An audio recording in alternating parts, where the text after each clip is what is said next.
And a lot of them, they just ended up in these schools here just because their consultancy pointed them towards them. So it's a very risky thing to do, especially with countries like France and all of that, because you're trusting somebody with your entire future.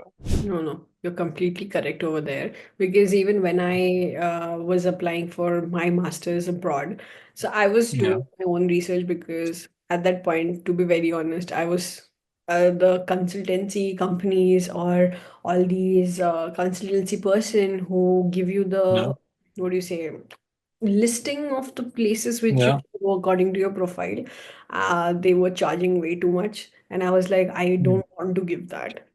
Robbing Oh somebody yeah, definitely. is a crime, to be very Yeah, frank. definitely. But you should Yeah, also yeah, see absolutely. why the person is doing. So that is also justified. See, like one alignment with so many perspectives. Yeah, So absolutely. Academics is a part of the university life, all right? That is how I see it. are you getting old, Tarun, that you have stopped pushing? Oh, oh yeah, the age is growing on me, Amrita. It is definitely growing on me right now. Hello, everybody, and welcome back to Curry Meets Crossover. This is the podcast that uncovers the raw and real experiences of international students. And this is episode number 12.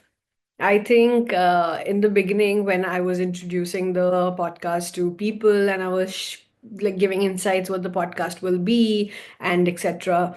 And I did mention saying that I'm just gonna record till episode 10 as season one and then call it the season and from the rest I'll do season two. And I didn't really think about it that time.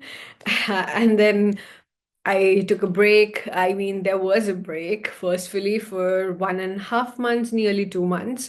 And then I started recording the podcast online on Zoom. And obviously, sitting at home, talking about your experiences, sipping on your coffee or having your snack or many more. And I think that is the best way to record a podcast. And we have come such a long way. Like, I'm really happy that when people they watch the episodes with all the guests that I've shooted till far and the experiences that the guests they share, they you know give their views, their insights, and it has been helping out people out there. And there are so many people who have reached out to me saying that like certain episodes they have helped them to start on with the day, to clear out certain confusions that they were having considering whether to go abroad to study or not. And yeah, there are so many beautiful insights that you get to know when you sit down and you listen to each and every guest's or person's story. I think every individual till episode 12 was completely different. They had so many ups and downs in their own journey, and they have shared, share their experiences, share their views, and so much more with us. And I'm really happy that we have come so far, and obviously, fingers crossed that we're gonna make it up to many more episodes in the future. But for today, we have a special guest who has been deeply involved in student engagement and university life, from creating student opportunities to organize large scale events and clubs. They have decided their journey to enhance the student experience. He has also worked with AIESEC. Well, we'll ask the guest itself what is the full form of this. It's a global youth run organization, and now, as a university employee, they bring a wealth of knowledge on what students should do before starting their masters abroad. So, if you're planning to pursue a master's degree or just curious about what it takes to prepare for this major life transition, so stay tuned. This episode is packed with insights and solutions. So, grab yourself a coffee, sit back, relax, and let's see what this person has to bring on in today's episode. So, let's get started. Hi Tarun, welcome Oh, to Curry Meets Crosser, and I'm really happy that you made it today. And how do you feel? How was your day? oh, first of all, Thanks for the invite, Amrita. It's my pleasure to be here and finally make it. Uh, I had a good day. I was out with my friends. We watched. So my friend, one of our friends, he did not watch Final Destination ever, and that Final Destination 6 is around the corner. We thought, let's just show him one of the best Final Destination movies, which is the fifth one. Mhm. And yeah, we watched that, and yeah, and then we got some food from outside, fried wings on a Saturday. It was fun. Yeah, and then I'm here doing this. So, when I was introducing you, and you also told Yeah. me that you worked with AIESEC, so what is exactly that? Can you please tell? Okay. It's AIESEC. AIESEC is one of the world's I see. largest youth. Yeah, AIESEC is like one of the world's largest youth run organizations. Mhm. It's I mean, at least believe it to be a very huge deal. It's because of the impact that it has had on my life and the impact that it can have on the youth that I see. It's been there right about the same time that UN has been in the world, and it's a pretty old organization. But the beauty of this organization is it's totally not for profit, Mhm. but and no, not but it and also it is totally operated by youngsters. Mhm. Like if you think about the highest level of a member or somebody Mhm. and participant in this organization, I don't think they would cross 30, because I think that's the policy as well. Oh, wow. And it's insane because it's it's super beautiful. It's totally youth run, and then you see generational changes. As the generation progresses, the organization's mentality, the ideology, the way it functions, everything gets altered, because it is entirely dependent on the youth. By the time you would actually see it in reality taking effect, it would be quite delayed, because by the time these youngsters take up roles that are impactful in the out in the world, Mhm. it's quite delayed, right? Because you need certain number of age to yourself to hold strong positions. But these are youngsters who hold high office positions in a very impactful organization, creating change, driving sustainability, and delivering experiences that are insanely fruitful.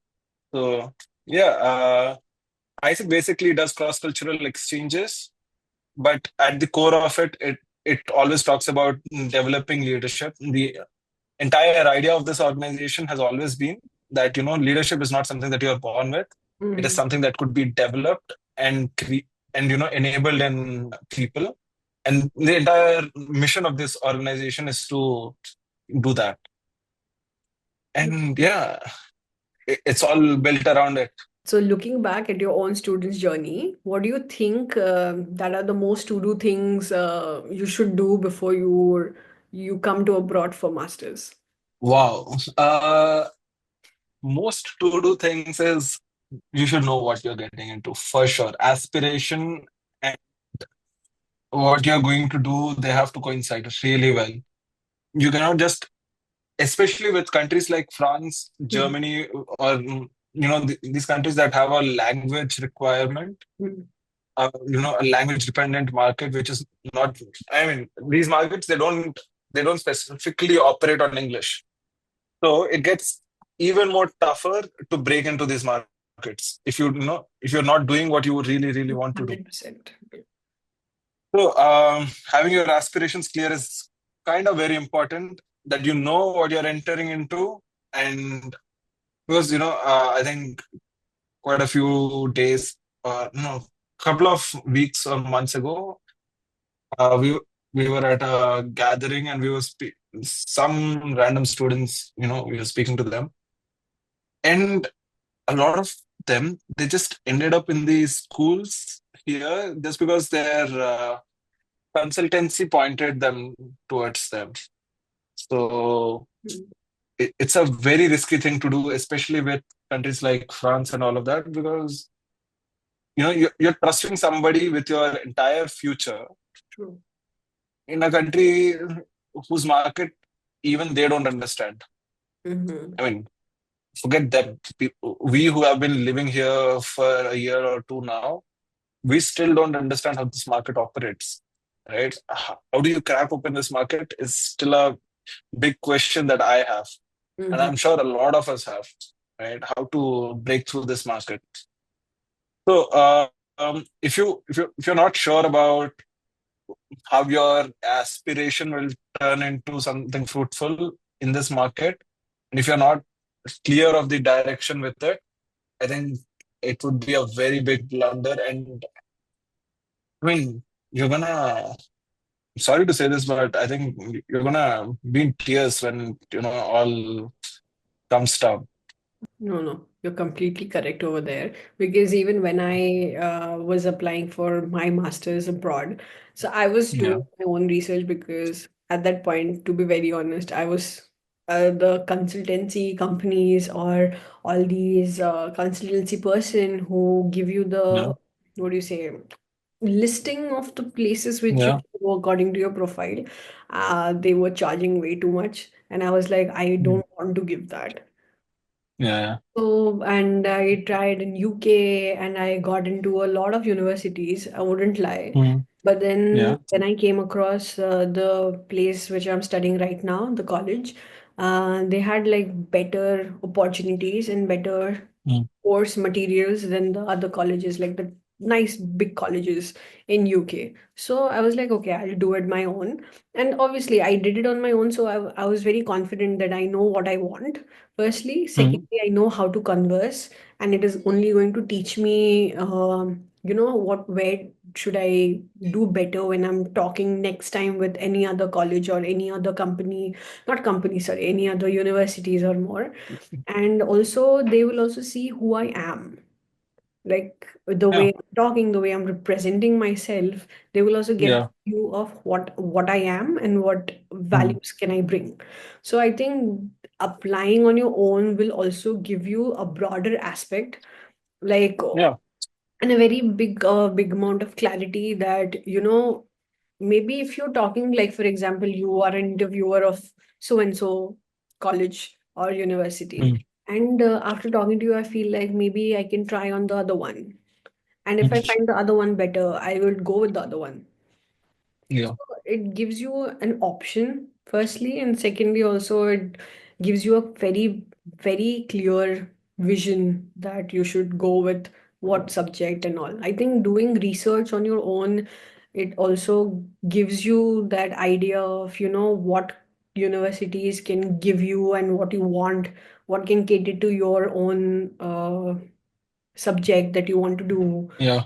You, and I think, yeah, you definitely put it like in a positive, like in that way.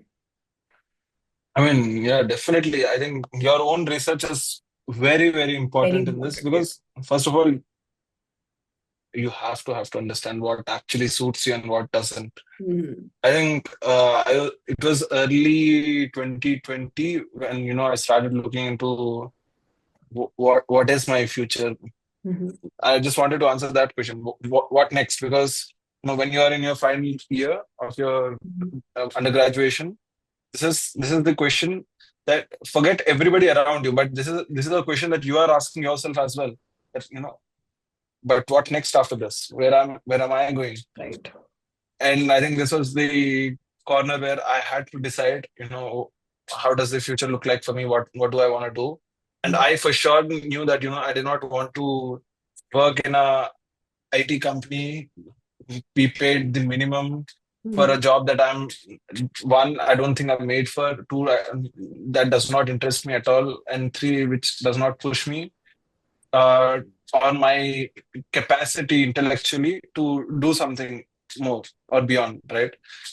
So at that juncture, I definitely started to look at, the very first thing that I did was look at CAT, Mm-hmm. right? Because was a huge dream for, I think, is a great dream for Indians to have because it's one of the most polished institutes for management in India, Mm-hmm. right? But it's also a very far-fetched dream to most of the people like me, where our abilities fall short because we are, you're not the best at the tests that they have made, Mhm. right? So, but I definitely, had a feeling that, I have more to offer to a business school Mhm. than be limited to just a test. And that, it is also about personality and all of that. And I wanted to know if there is something that tests you also Mhm. on how you have built overall. And that is when my cousin, he told me you should actually look at MIM, and that is how I started looking at about this program and everything. Yeah. And Yeah, what do you think is the biggest mindset shift for okay, students who need to start their masters, who are planning to start their masters? what your financial risk is, Mm-hmm. what you're getting into, have you what are you going to do with your time, how is that use of time going to reflect into something positive with the work that you're going to do Mm-hmm. after you graduate, right? Because masters, most often for a lot of students moving abroad, is a one step kind of thing, right? This is most likely my last step into this entire thing, where once I do this, there is an endless season of just building a life. Mm-hmm. You exit your master, and iske baad I don't get a break. Mm-hmm. After this, it's just one continuous line of work, focus on career or building life and all of that. I'm not saying this is for everybody. I'm not saying this is the gospel truth for every single one, but most sizable population who moves abroad from India, I think this is the mindset that they come from. Mm-hmm. Right, you're there for one, better living, better lifestyle, better jobs, better career opportunities, and better comfort, I believe, at the end of the day, right? Well said. Yeah. Right. So when you're doing this, you have to know that your master's actually does play a very important role in all of this, because it is a skill up program, True. right? Any form of master's that you're doing a specialization in some topic that you believe you have ground level understanding of, Mm-hmm. right? You want to now you believe you have a foundation, and now you want to start building pillars. You want to mount the slab or whatever, the basic external structure and all of that for it. So when you do this, you have to be very sure of what you're getting into and how Mm-hmm. you're going to use your time, True. right? So you have worked extensively with student life and engagement. So why is it Mhm. important for students to actively participate in university life beyond academics? uh the I think university life also includes academics as a part of it, and academics university life is not beyond academics, but rather academics is a part of the university life. All right, that is how I see it. Holistic development is something that is very, very important for any student to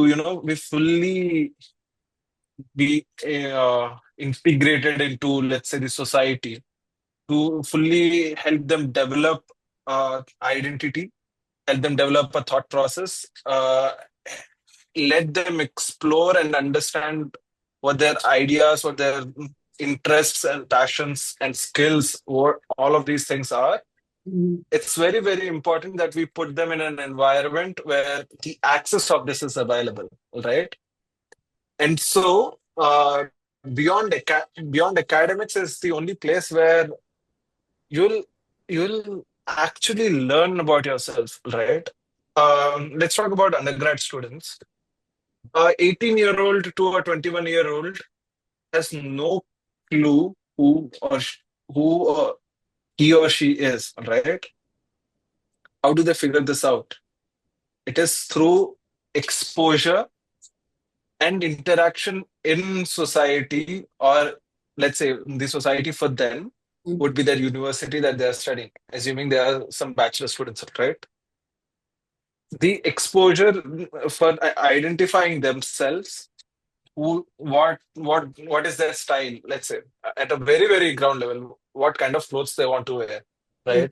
Or how do they talk, what kind of person are they, what things do they like, what things do they not like about the world, mhm, what kind of tone they want to speak in. All of these things, they come in social interactions, right, primarily.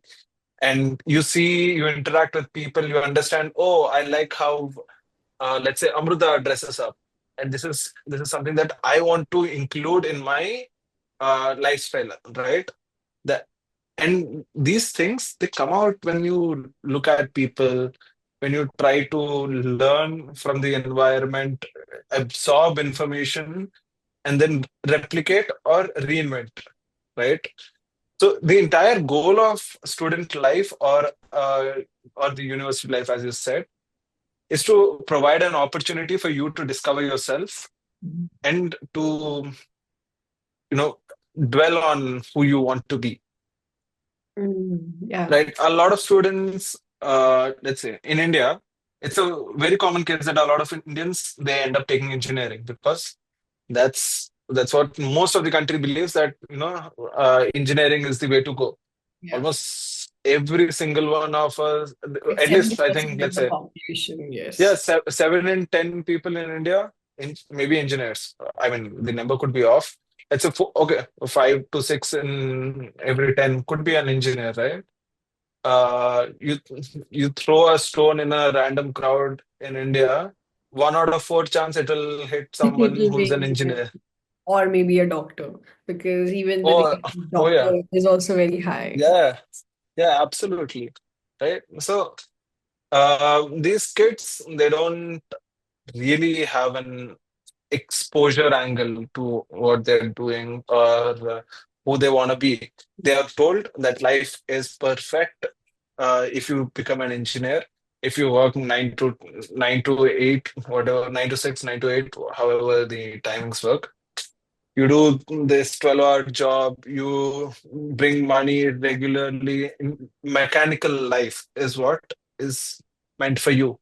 This is what most of them are told, right? But most of them discover that, hey, I don't want to do engineering. I, in fact, believe I'm good at dancing, right? I'm a They great realize dancer. it much later in their lives when they're like Yeah, halfway completing the course, or maybe they have completed the course and then they realize that I want to do something off track completely, which has yeah. And nothing to do with anything that I've did. one thing is, yeah, it is never late to explore your passion, your I interests, know. and all of that. But it can also sometimes be late, right? Like, let's say, for a student to realize in fourth year of their engineering that this is not what they want to do at all, can be scary, because now that you have reached almost to the end, the entire concept of sunk cost fallacy comes into your head.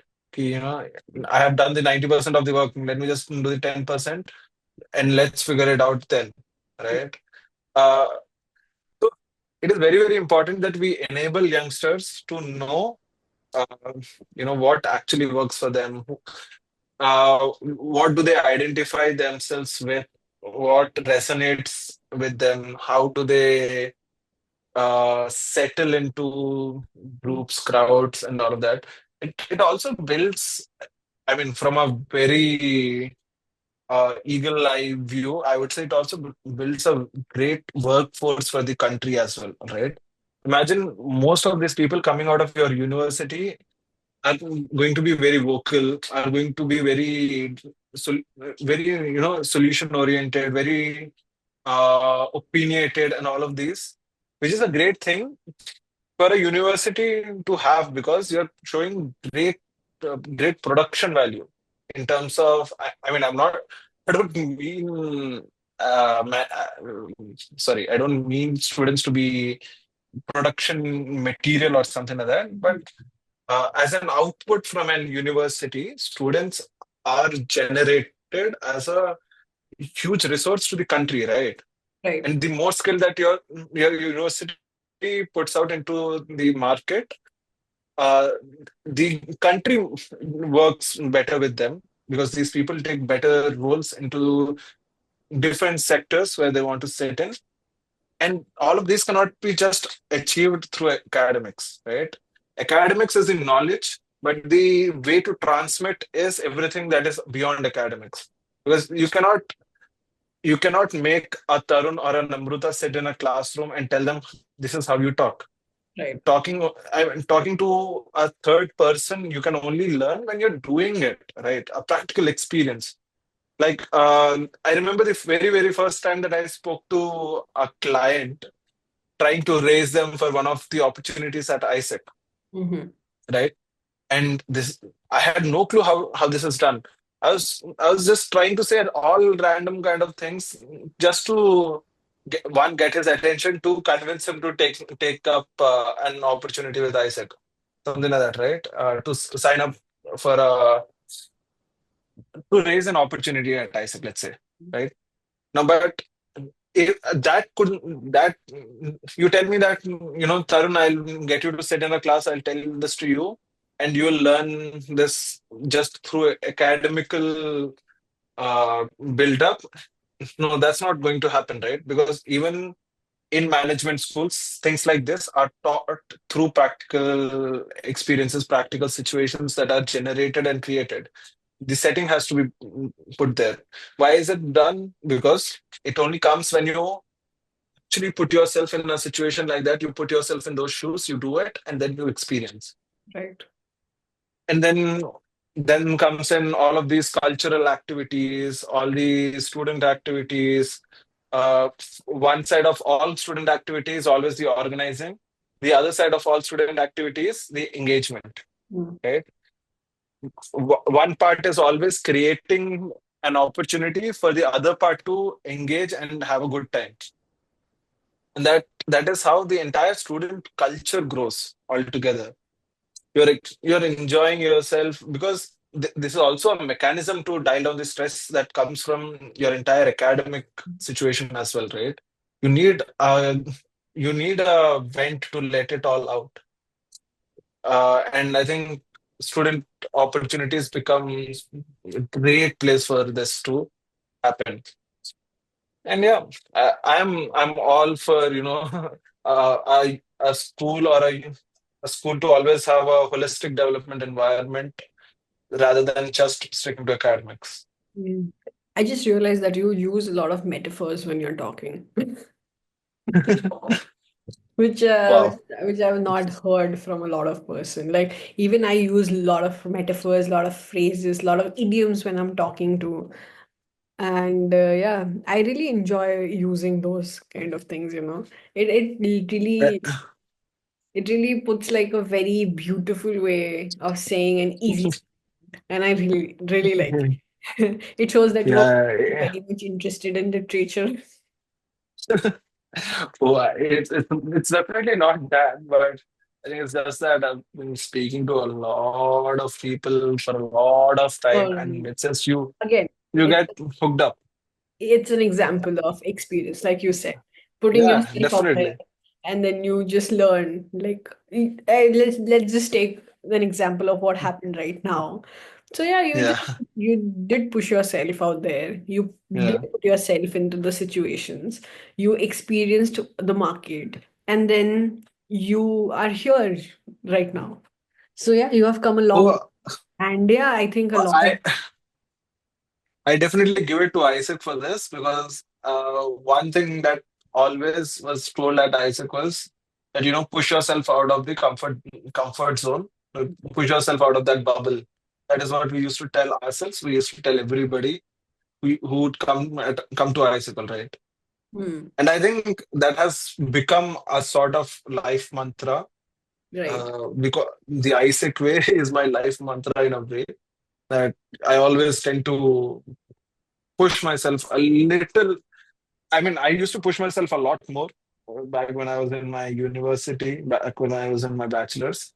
I have comparatively brought it down a lot now because, I think I'm just now too tired to do it. But yeah, as and when I see an opportunity, I do tend to push myself out a little bit more. Are you getting old, Tarun, that you have stopped pushing? Oh, Oh yeah, the age is growing on me, Amrita. It is definitely growing on me right now. I think we all, Getting older by the minute. I think the sweet spot is slowly slipping out of our hands. Yeah, yeah, definitely. Yeah. So, are there any common money mistakes you have seen students make, and how can they avoid them? Like any suggestions you want to give? Mo- Okay. I think it always comes down to understanding your capacity to spend, right? A certain individual in this environment can spend X, can also spend Y, and Y can always be greater than X in the in a given situation. But for the person who spends X to aspire or no to push themselves to spend Y because they see some other person doing it is a fool's errand because it also the part of privilege also plays into it, all right? Financial expenditure, financial capacities are very different for every single person who comes out here, right? I don't think any two individuals they come out here at the same level of expenditure or level of financial capacity. I think to add to this, I think this Yeah. question you go perfectly. I think what financial planning steps should students take before they leave or before they arrive for their masters? Oh, first, you have to know how much. Okay, financial planning is very, very important. You have to first make a very clear decision if you're shelling out that money from your pocket, or are you getting let's say a financial investment from a bank, or there is a sponsor or so, which is very rare that you have a sponsor and all. But let's say a financial institute is supporting you through a education loan, right? They, you have to know how much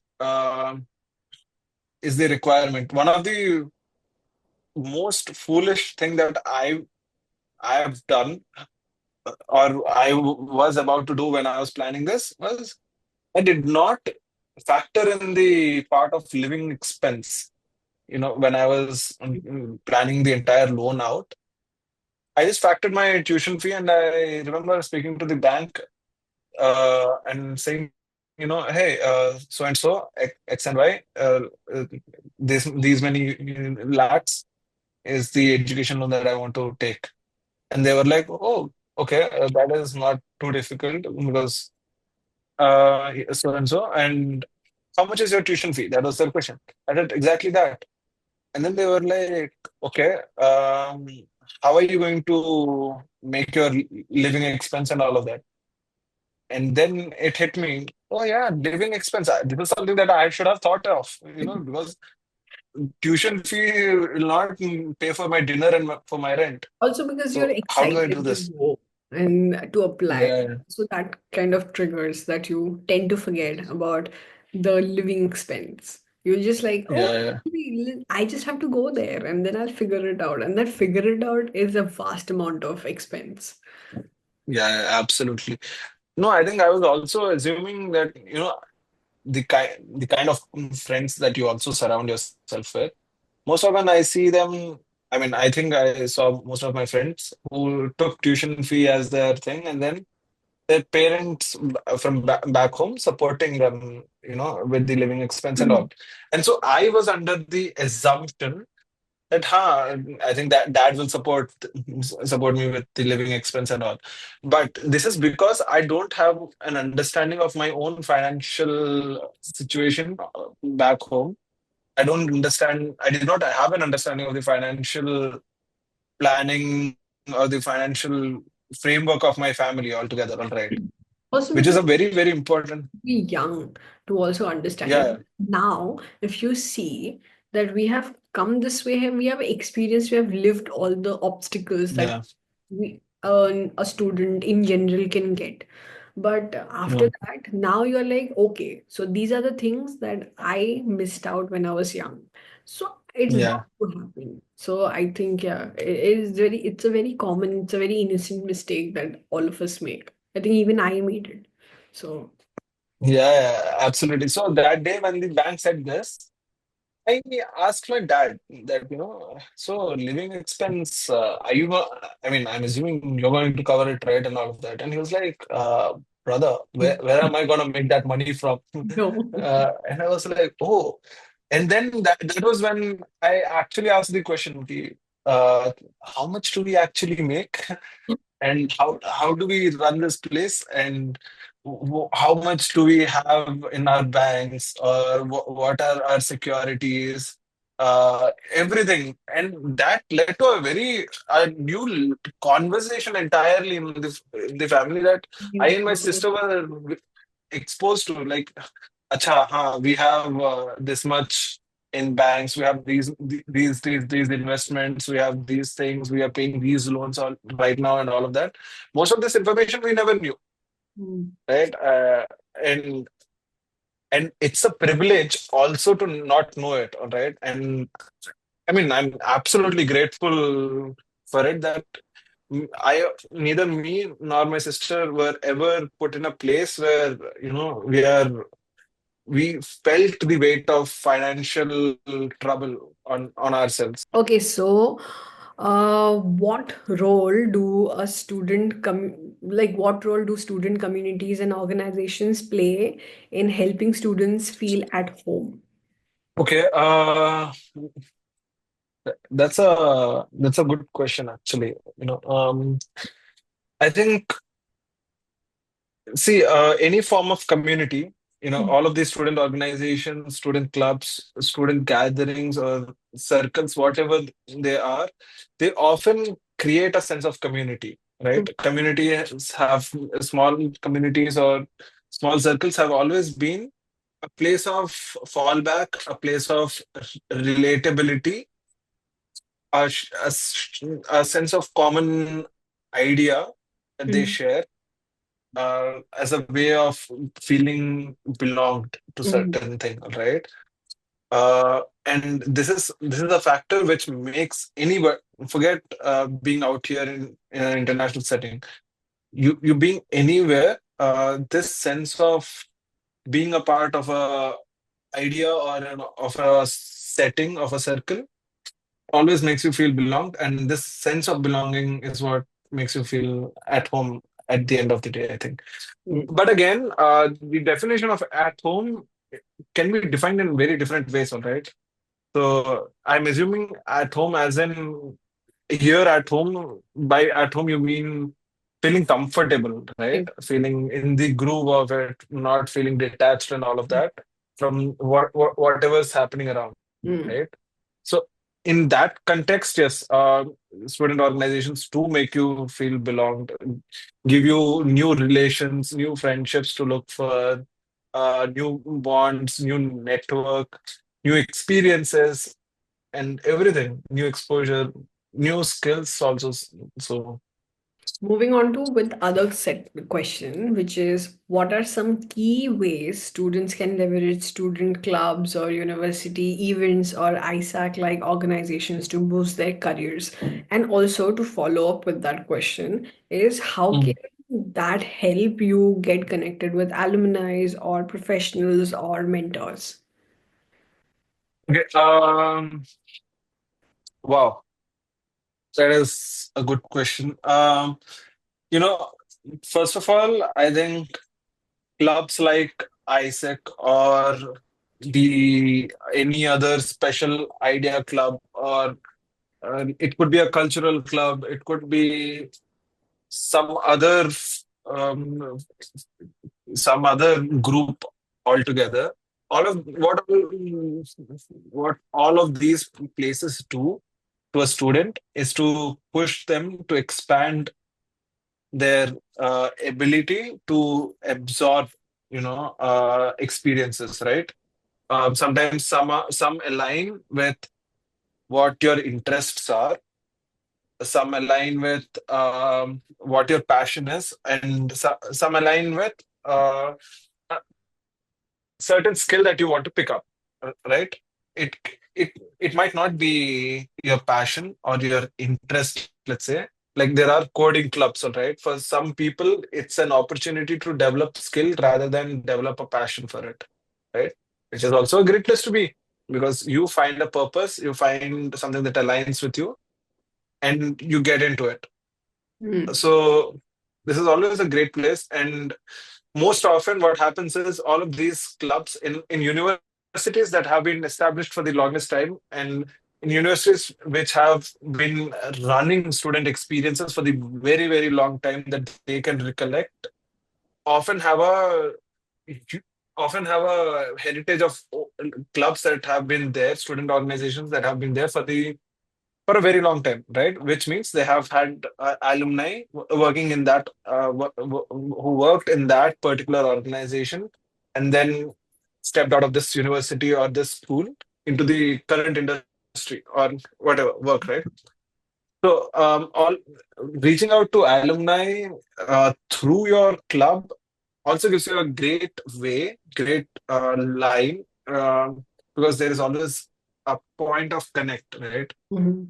And always find a common interest point where, let's say, I say, "Hey, Amruta, you are part of this Mhm. leadership organization XYXY, and I'm also working there for XYXY. I just wanted to connect with you and all of that." And then it might excite you to speak to somebody who's, a new member of XYXY, and you're Mhm. like, "Oh wow, how's it going? I used to do this and all." It also gives you an opportunity to talk about your experience as an alumni, and then for them to learn from your experience, and then to look up to you to do certain things and all of that. Maybe not do what you did wrong. All of that. Yeah. Alumni always work in a great guiding light, I think. No, I think, yeah, anyways, alumni and professionals, they show you the root-based cause of all the institutes and universities. I think Yeah, knowing that before you enter into the master phase, going for masters or any other course, I think that's really something that everybody should reach out to. So, yeah, getting totally. with alumni or professionals who can turn into your mentors are also um, it's also a beautiful way of networking, I would say. So, Absolutely. Tarun, we have some rapid fire questions, and Okay. and I know that I did not record the last one, but yes, I think this can be a very good rapid fire question also. So Okay. let's start. And if a Okay. student is feeling lost or unsure about engaging in university life, what's the Hmm. first step they should take? Take a leap of faith, I would say. Just jump into something. Just put your, muddy the waters. Just step into something, just try, and then you start exploring things that happen around you. You find your groove, and then you'll find a place that you believe you belong. in, Instead of doing this, if you keep on looking out, you won't wail out your time. Mm-hmm. And maybe sometimes just the leap, might end you up in a place that makes a lot of sense already for you, Mm-hmm. right? So just jump in, I think, because this is what I did. Before I found AIESEC in my undergrad, I was already part of different student organizations. I was working for a science club, let's say, and then a science club or a science society.